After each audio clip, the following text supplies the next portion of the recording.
प्रधानमंत्री मोदी ने रुपये को 50% डुबो दिया है। भारत के प्रथम प्रधानमंत्री जवाहरलाल नेहरू जी से लेकर मनमोहन सिंह जी तक रुपया इतना पतला कभी नहीं हुआ जितना मोदी राज में हुआ है।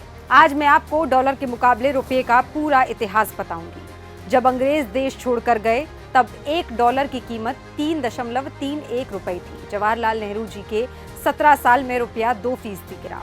लाल बहादुर शास्त्री जी की सरकार में रुपये की वैल्यू में कोई गिरावट नहीं आई। इंदिरा गांधी जी जब पहली बार प्रधानमंत्री बनी तब रुपये की गिरावट में उनकी भागीदारी 5% थी। इंदिरा जी के दूसरे शासनकाल में भी रुपये में 5% की गिरावट आई। राजीव गांधी जी के कार्यकाल में रुपये में 6% की गिरावट आई। वीपी सिंह जी के 1 साल के कार्यकाल में रुपया 6% गिरा।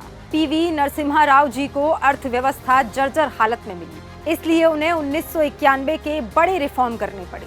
उनके शासनकाल में रुपये में 17% की गिरावट आई। अटल जी ने रुपये को 6 साल में 45 के पार पहुंचाया और कुल गिरावट में उनका करीब 11% योगदान है।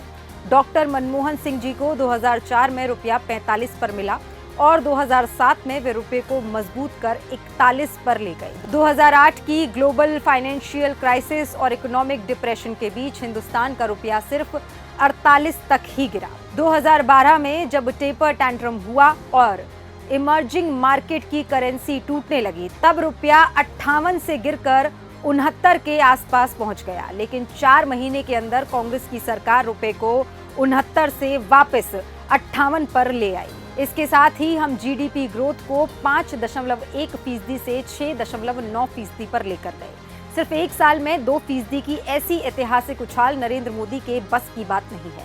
हम साथ ही $35 बिलियन का विदेशी निवेश भी लेकर आए। कांग्रेस ने नरेंद्र मोदी को 58.4 पर रुपया सौंपा था, जिसे लेकर वे शतक लगाने में जुटे हुए हैं। रुपए की गिरावट में नरेंद्र मोदी का अभी तक 34% का योगदान है और उनके 10 साल के कार्यकाल में रुपए की वैल्यू 50% गिर गई है।